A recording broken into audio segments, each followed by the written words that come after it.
It was just past midnight when the police arrived at the small brick church on the outskirts of town. On the dark, silent street lay a man. His shirt was soaked in blood, a deep crimson stain spreading across his chest. His lips were slightly parted, as if he had been about to speak one last word before death stole his breath. This wasn't just any man. This was Pastor Daniel Whitmore, a man who had spent years preaching about faith, morality, and righteousness. A man beloved by his congregation, admired by his wife, and respected in his community. And yet, here he was, lying in a pool of his own blood, his life cut short by a crime that would soon expose the double life he had fought so hard to keep hidden. To the world, Pastor Daniel Whitmore was the embodiment of devotion, a faithful husband, a spiritual leader, and a man who preached about the importance of family values. He was the kind of man people looked up to.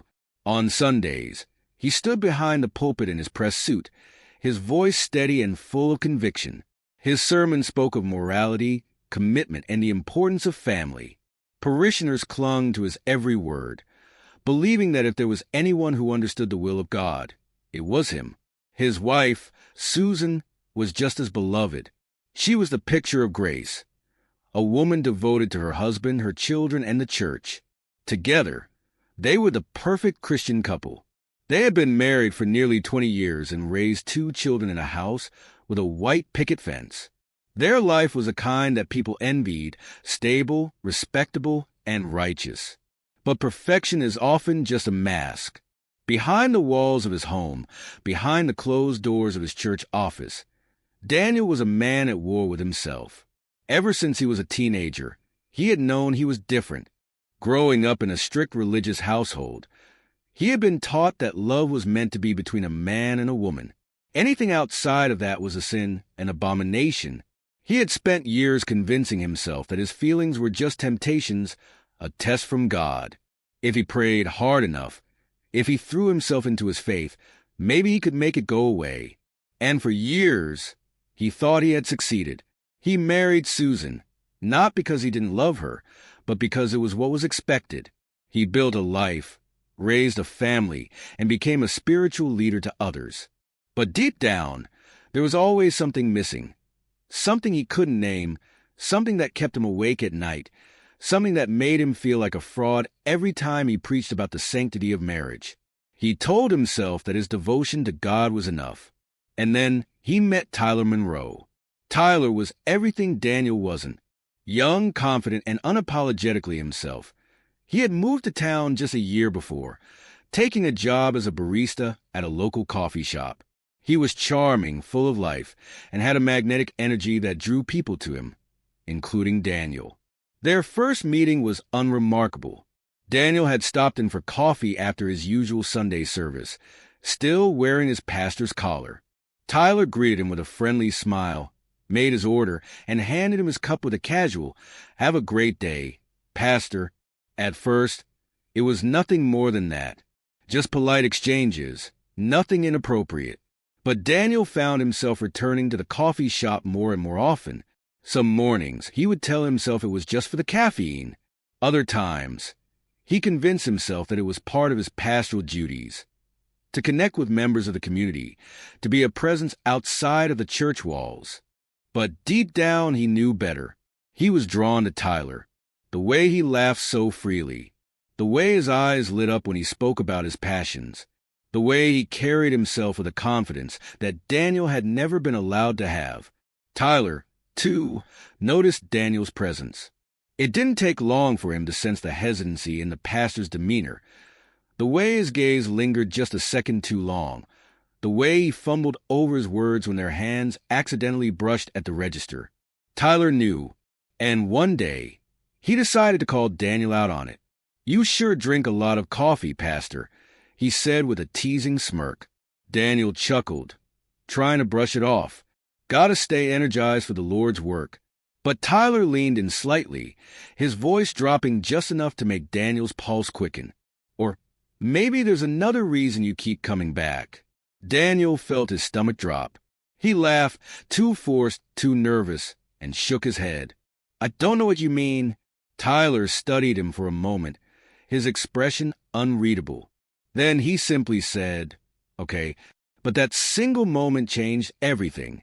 Because now, Daniel knew that Tyler had seen through him. And no matter how much he wanted to, he couldn't ignore it anymore. What began as harmless small talk quickly evolved into deeper conversations. They started sharing things that had nothing to do with coffee or church, favorite books, childhood memories, dreams for the future. For the first time in his life, Daniel felt like someone truly saw him. Not as a pastor, not as a husband, not as a man pretending to be what the world expected him to be. Just him, the real him. One evening, after yet another long conversation in the back corner of the coffee shop, Tyler finally said what had been hanging in the air between them for weeks. "You don't have to pretend with me, Daniel." Daniel's heart pounded so hard he thought it might stop altogether. He opened his mouth to deny it, to push Tyler away, to run. But instead, he whispered the words that had been clawing at his throat for years. "I don't know how to stop pretending." That night marked the beginning of something dangerous, something intoxicating, something forbidden. What started as a friendship became something more. Late-night phone calls, secret meetings, a stolen touch here, a lingering glance there. And then one night, they crossed a line that could never be uncrossed. It was in a motel room, miles outside of town. Daniel had told Susan he was attending a church conference. He had left his wedding ring on the nightstand of their home. And now, here he was, sitting on the edge of a bed with his heart racing as Tyler reached for his hand. "You don't have to be afraid," Tyler whispered. But Daniel was afraid of what it meant to finally give in, afraid of what it meant for his marriage, his family, and his faith, afraid that if he let himself feel this, he would never be able to stop. But when Tyler leaned in, when their lips met for the first time, every fear melted away, leaving only the truth Daniel had been running from his entire life. He loved Tyler, and in that moment, nothing else mattered.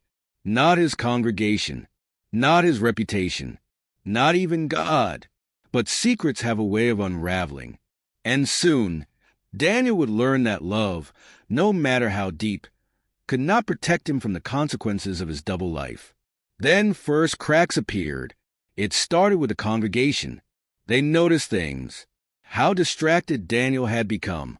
How his sermons, once so passionate, now seemed hollow. How he no longer spoke about the sanctity of marriage with the same certainty he once had.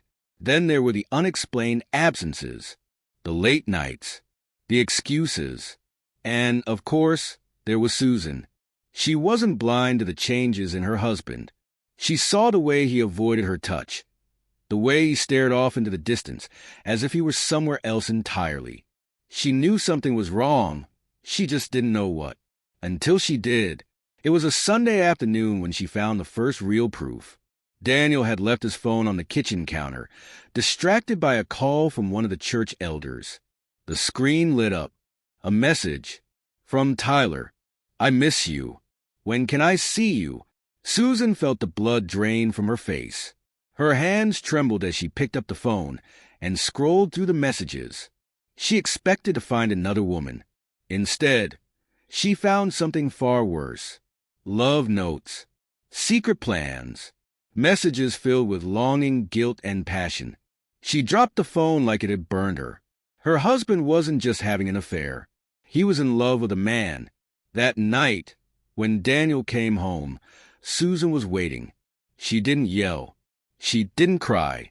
She simply placed the phone on the table between them and whispered, "Explain this."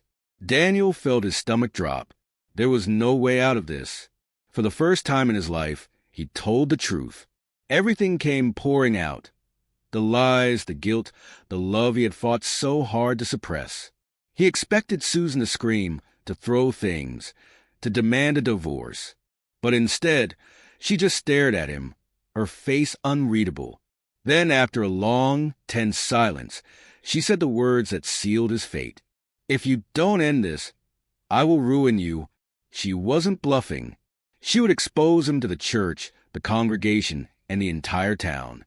He would lose everything, his position, his family, his home. And worst of all, he knew she was right, because in their world, there was no redemption for men like him. That night, Daniel made his choice. He met Tyler one last time, in the same motel room where their love had begun. "I can't do this anymore," he said, his voice hollow. Tyler's face fell. "Daniel, I love you," he whispered, "but I can't lose my family, my church, my life." Tyler stared at him, heartbreak turning to anger. "So you're choosing them? After everything?" Daniel closed his eyes. It didn't feel like a choice. "It's over," he said. Tyler shook his head, stepping back like he had been struck. "No, you don't mean that." But Daniel did. He had to, because in the world he lived in, love like theirs could never be. And in that moment, he believed the worst was over. He had no idea that the real nightmare was just beginning. For days, Daniel tried to move on. He threw himself into his work at the church, burying his guilt beneath scripture and prayer, convincing himself that ending things with Tyler was the right thing to do. But the silence was unbearable. No more stolen moments. No more secret glances. No more late-night phone calls that made his heart race. Tyler had been his escape, his first taste of something real, and now, without him, Daniel felt like a man drowning in his own regret. And worse, Tyler had disappeared. No messages, no calls, nothing. At first, Daniel thought it was for the best. Tyler needed to move on, and so did he. But something about the sudden, complete silence unsettled him. Tyler wasn't the kind of person to back down quietly. He had fought for Daniel, even when Daniel wouldn't fight for himself. So why was he just gone? Then, on a quiet Wednesday evening, everything fell apart. Daniel was in his office at the church when his secretary, Mrs. Caldwell, knocked hesitantly at the door. Her face was pale, her hands trembling as she clutched a folded piece of paper. "Pastor," she whispered, voice tight, "you need to see this." She placed the paper on his desk and backed away as if it were poison in her hands. Daniel hesitated, then unfolded it, and his world shattered. It was a printout of text messages between him and Tyler, the ones Susan had found, the ones he had sworn no one would ever see. Every word of love, every confession of desire, every promise whispered in the dark. And at the very bottom, in bold, mocking letters, a simple message: "The congregation deserves to know the truth." Daniel's hands shook so violently that the paper slipped from his grip. His heart pounded in his ears. He looked up at Mrs. Caldwell, but she wouldn't meet his eyes. "Where did you get this?" His voice barely worked. She swallowed hard. "They're everywhere." Confusion crashed over him. "What do you mean, everywhere?" She hesitated, then took a step back, as if standing too close to him might stain her. "Someone sent them to the entire congregation." Daniel bolted out of his office, his pulse racing as he rushed into the church's main hall. The whispers were instantaneous. Heads turned, eyes filled with judgment borne to him like daggers. The elders were already gathered, speaking in hushed, furious voices. He could see the printouts in their hands, their expressions a mixture of shock and disgust. Reverend Carter, a longtime mentor and friend, stepped forward. His face was unreadable. "Is it true?" he asked. Daniel opened his mouth to deny it, to fight, to salvage what little he could. But there was nothing left to salvage. Because even if he lied, even if he found some excuse, the evidence was right there in black and white. The silence stretched unbearably. And then, from the back of the room, a voice rang out. "I think we all know the answer." Daniel turned, and his blood ran cold. Tyler stood in the doorway, alive, angry, and holding the match that would burn Daniel's life to the ground. Everything made sense in an instant. Tyler had been the one to expose him. The betrayal hit harder than any physical blow. This was the man he had loved, the man he had risked everything for. And now, he had torn Daniel's life apart for the whole world to see. "Why, Daniel's voice cracked with emotion. Tyler's expression was unreadable. Because I was never going to be your secret. The words cut deep. And in that moment, Daniel realized the terrible truth. Tyler hadn't just wanted his love. He had wanted him to choose. But Daniel had chosen wrong. Now, he had lost everything. His marriage, his church, his dignity. And the worst part, the man he loved had been the one to destroy him. But what happened next would be even worse. Because betrayal breeds rage. And rage can turn into something far, far deadlier. In the aftermath of the scandal, Daniel's world crumbled. His church expelled him. His congregation, once devoted followers, now looked at him with disgust and betrayal. Whispers of his sinful double life spread like wildfire, twisting his name into something foul, something shameful. Susan had already packed her bags. She didn't scream. She didn't cry. She simply told him, "You were never the man I thought you were," and walked out, taking their children with her. Daniel was left with nothing. No family, no career, no future. And through it all, one name burned in his mind, Tyler. Daniel couldn't stop thinking about him. He told himself it was anger, hatred for the man who had destroyed him. But deep down, he knew the truth. It wasn't just hate. It was longing. Because even after everything, even after Tyler had betrayed him in the worst possible way, Daniel still wanted him. He tried to move on, but obsession has a way of sinking its claws in deep. At first, it was just thoughts, memories of stolen touches, whispered confessions, the way Tyler had looked at him that first night in the motel room. Then, he started driving past a coffee shop where they had met, hoping to catch a glimpse of him. And when that wasn't enough, he started following him. It began subtly, watching from a distance, seeing where he went and who he was with, convincing himself he just wanted closure. But obsession doesn't seek closure. It seeks possession. One night, Daniel saw something that shattered him. Tyler laughing, his hand resting on another man's arm. They were standing outside a bar, the neon lights casting a soft glow over them. Tyler looked happy, free, as if he had never once thought about Daniel since that night at the church. And Daniel snapped. He couldn't let this go. He wouldn't. Tyler had wrecked his life and walked away unscathed. And that wasn't fair. Daniel waited until the other man left until Tyler was alone, then followed him down the empty street. Tyler turned, his eyes widening. "Daniel," he scoffed. "What the hell are you doing here?" Daniel stepped closer. Too close. "You ruined me," Daniel whispered, his voice shaking. Tyler's face hardened. "I didn't ruin you, Daniel. You ruined yourself. That should have been the end of it." Daniel should have walked away, accepted the consequences of his own actions. But obsession doesn't let go that easily. And before the night was over, one of them would not leave that alley alive. Tyler had seen many sides of Daniel. The devoted pastor, the passionate lover, the broken man torn between desire and duty. But the man standing in front of him now, this was someone new. There was something dangerous in Daniel's eyes, a wildness that hadn't been there before. He was breathing heavily, his hands clenched into fists at his sides. And the way he looked at Tyler, it wasn't love anymore. It was something darker. Tyler took a step back, suddenly aware of how empty the street was, how the bar's neon lights flickered above them like a silent warning. "You need to go home, Daniel," Tyler said carefully, his voice firm but calm. Whatever this is, it's over."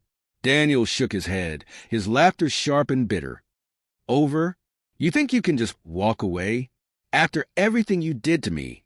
Tyler's jaw tightened. "I told the truth. That's not the same as ruining your life." Daniel's eyes flashed with rage. "You didn't tell the truth because you wanted to do the right thing. You did it because I didn't choose you." Tyler didn't respond. He couldn't because deep down, he knew there was some truth in Daniel's words. But he had never expected this. "Daniel, you were supposed to love me." Daniel whispered, stepping forward. His voice cracked, raw with something deeper than anger. Pain, desperation, obsession. I gave up everything for you, and you just left. Tyler swallowed hard. I didn't leave. You pushed me away. For a brief second, something flickered in Daniel's expression. Doubt, regret. A glimpse of the man Tyler had once loved. And then, just as quickly, it was gone. Because love had twisted into something else entirely. Daniel reached into his coat. Tyler barely had time to react before he saw the glint of metal. A knife. His breath caught.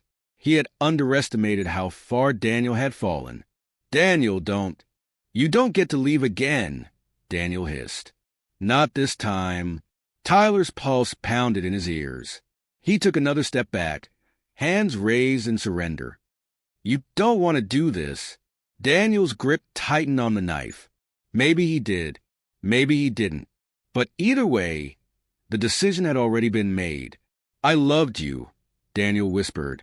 His voice broke, as if he were realizing too late that love had never been enough. And in that moment of hesitation, that single second where Daniel's pain overtook his rage, Tyler moved. He lunged, grabbing Daniel's wrist, fighting for his life. The knife slashed wildly. A sharp pain tore through Tyler's arm, but he didn't stop. And then a gasp. For a second, neither of them moved. Then Daniel stumbled back, his eyes wide, his mouth opening as if to speak. But no words came. His hands went to his stomach, and that's when Tyler saw it. The deep, dark stain spreading across his shirt. The knife had turned against its wielder. Daniel staggered, his breath hitching. His lips trembled, and finally, the words came. A whisper, a confession too late. I'm sorry. Then his legs gave out, and he collapsed into the cold, unforgiving street. The man who had spent his life preaching salvation, who had fought so hard against the truth of who he was gone. A love that had begun in secrecy and ended in tragedy.